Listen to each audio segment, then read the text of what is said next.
Good morning, everyone. We are live from Davos with Talking Davos.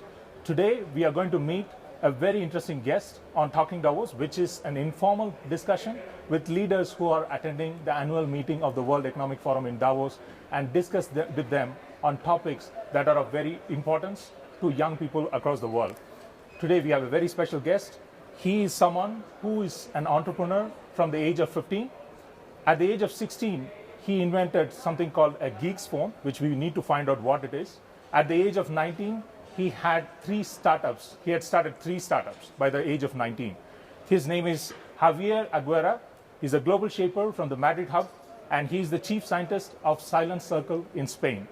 Javier, welcome to the show. Thank you very much. Javier, do you have any questions for Javier? Of course, Javier, you're still so young. I'm 23. 23. Yes. You're in Davos with all the world leaders.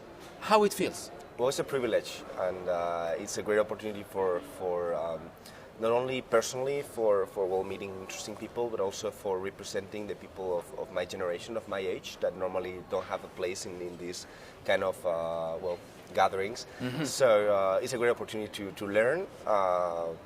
That's kind of the main thing, and also bring the voice and bring the issues that affect our generation. Okay, and how long have you been a global shaper? So I was asked by YGL, Javier Garcia, to begin the community in Madrid 3.5 years ago. So yeah, almost 4 years now. Okay, when I read about your profile, you talk about freedom-based business model. Can you talk about it a little bit? Yeah, so we started very early with Geeks Phone. The idea was that mobile industry is an industry that needed changes, because basically if you bought a phone, you went to shop and bought a phone, you were a user of that brand, but you were not a client. The client was a big telecom operator that buys millions and millions of devices.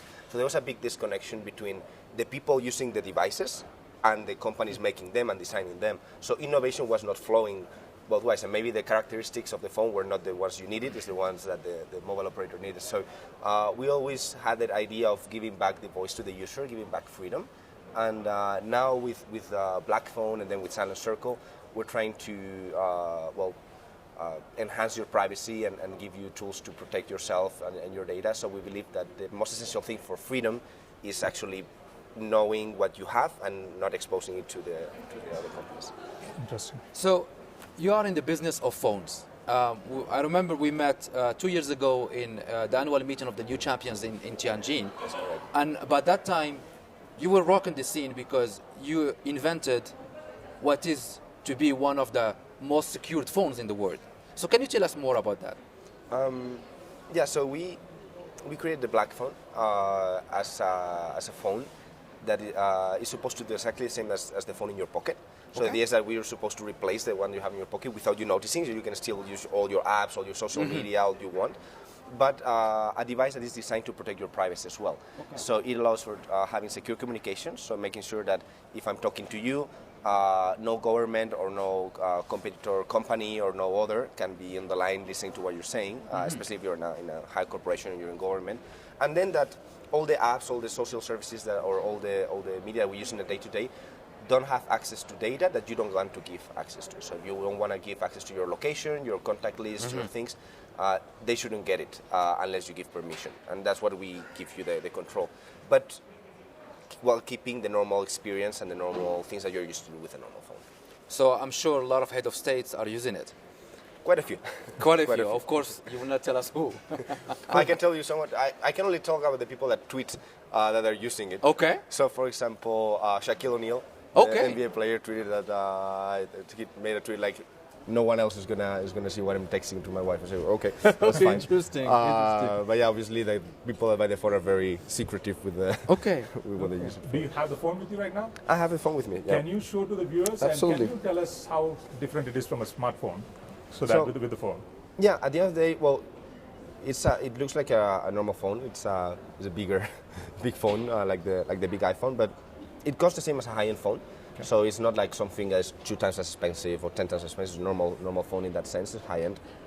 But then I think the two most important things when you're designing a product, and this not only applies to phones, it applies to any kind of product in the digital age, and as part of the fourth industrial revolution, we're going to see more on that, is the time you devote to develop it. Most phones that are sold nowadays are just half-baked. They just make them good enough to sell it, and since people buy a new phone every 6 months, every year, they don't care. We spend extra time developing this to make sure that it's very well-rounded and very well finished, so attackers have a harder time penetrating it.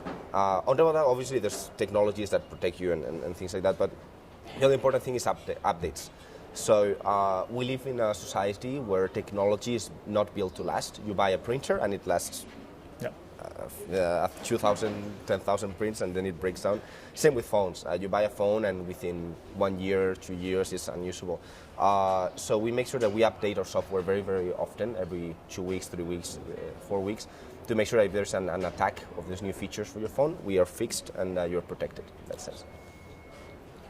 So tell us more about your experience with the Global Shapers community. What did it brought to you exactly? So for me, Global Shapers has truly been a life-changing event from many points of view. In Madrid, for example, I was lucky to be one of the 5 people that started the community. And it was very tough at the beginning because you need to, well, you know what the forum is, you know what the Global Shapers are. It's a bit undefined, but by building all those relationships and bringing the people on board, and then you're not 5, you're 10, and you're 15, and then you're 30, and then you start growing, those people that you've been together for, you create such a strong ties that half of my best friends right now are Global Shapers from the Madrid hub, because it's so intimate, and same around the world. The past 2 years I've been traveling a lot for work, and basically every 2 weeks in a different continent, and I've been meeting Shapers all around places. I've been sleeping at Shapers places. There's Shapers that have slept in my home without me being at home. That's trust. That's trust. No, but it puts you in the same level, and it's exactly that. It's a network of trust, of people that with very different from each other, but very likewise minded in some distinct areas, and I think that's beautiful and that's good. And then we have projects that we do on local community, which are... Can you tell us more? What do you do exactly in the Madrid hub, for example? So Madrid was very focused on youth unemployment. Okay. Especially it's a hot topic in Spain. It's a hot topic. So, well, in Spain, Spain is one of the fastest growing countries now in Europe, but we need to find a way to sustain that growth. Yeah. So we managed to get past the economic crisis. The productive model that we had before was very old. We're trying to work on changing. Now we will have to work on sustaining it, and I think the youth plays a big role in that. And one of our projects was indeed focused on this, on understanding the reality of the young people, because all these statistics say, okay, 40-50% of unemployment for youth, but we didn't believe that the young generation was like that. We didn't believe that was the only thing to describe it. So we went around all the country. We did, I think, over 3,000 interviews. Wow. We created the first sociological study, which is statistically representative of the young population with a research firm. We just published the results 1 week ago. We made a documentary, and what we found out is amazing. It's just a complete different picture. The real employment rate is 15%. Young people, not 50. People work in different things. People have different kind of frustrations. People have different kind of aspirations of everything. We just need to find an answer for those aspirations and a good path for these people to contribute to society. And I think this is a challenge, but you cannot do it without knowing the reality. So yes, that has been the work of the hub for the past 2-3 years. Amazing. Now I think we're going to focus on creating paths for these people to find a way and integrate better into society. So if I'm a young person from Madrid now and I want to join the Madrid hub, what are you looking for? So Madrid hub is very eclectic in the sense that we have singer that's actually probably going to go to Eurovision Song Contest this nice. year. We have architects, we have entrepreneurs, we have businessmen, we have lawyers, we have any kind of people. So it doesn't really matter if your professional experience. We have some very, very experienced people. We have some more junior people, but that are with a lot of energy and a lot of potential, engaged with the community. So I think that the general idea we're looking for is people willing to give, and people that are just like nice. Well, we say in Spain, gente buena y buena gente, which means like good people that are actually good at what they do, right? So that's the trick we're looking for. We're not looking for people that are just willing to come to Davos or willing to take things out, because that's very destructive for the network of trust that Global Shippers is. So it's natural. Like, you come hang out with us, you come to a few meetings, for a few months maybe you engage, and if there's a connection, you will notice, we'll notice, and you will be already part of it. And you spoke about giving back. What is it that you want to give back to the world? You are just 23. It's too early to ask this question, but no, it's not early. So I started this. So basically, I started my first company with 15 years old. I was 15 years old, so I had absolutely no idea of anything. My business partner was quite older than me, but he was a musician. So none of us had no idea of anything. So all the people that helped us just giving free advice. Sometimes it's not free. People have an agenda, right? But a lot of people just gave us free advice and walked with us along the way. All that energy, all that things we have received.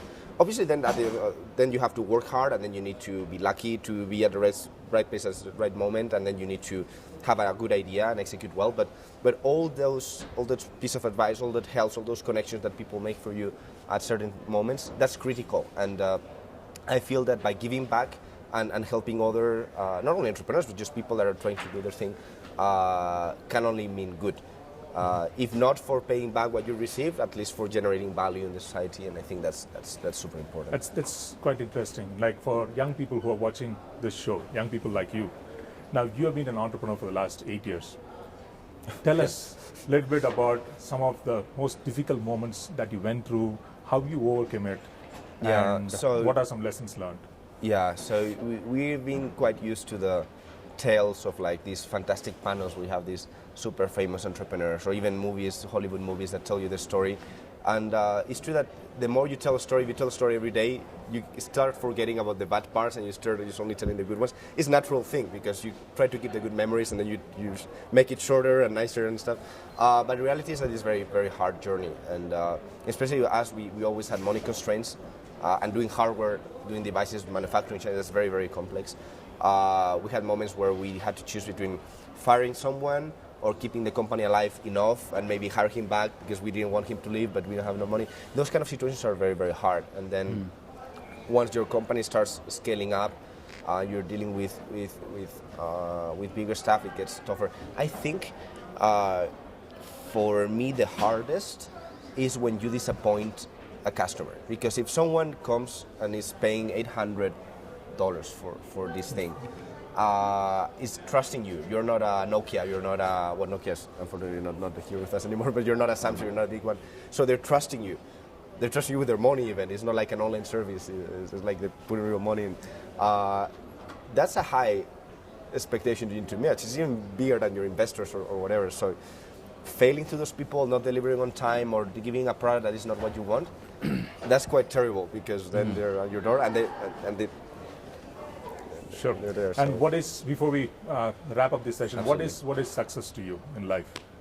Oof, I don't know. I think that we're together in this world. Each one has its own purpose. Each one has its own beliefs about what's next, what's not. But I think that if we all make it a little bit better for the people we're with around, it's nicer. So I think my success means that someone buys this and is happy, that a fellow global shaper, I can connect him with someone else and he's successful after that, or he makes a good successful thing, or just, I don't know, being nice and enjoying. And maybe what's failure? What's failure? Wow, there's many definitions for that, but I think for me failure is disappointing. Disappointing people that have put trust in you. Yeah. For me, that's kind of the worst kind of failure. When someone is trusting you to do something, not like be successful. It's like when someone is trusting you for someone or to be something that they want you to be, and then you're not able to meet that expectation. From a values point of view, from a moral point of view, not from a physical. So for me, that's the worst kind of failure. So Javier, really thank you. Dear audience, thank you for joining us this morning of our first kickoff Talking Davos show here live from the annual meeting in Davos. We will meet you this afternoon, so stay tuned and ask your questions on the hashtag Shaping Davos, hashtag Talking Davos. Ciao. Thanks so much.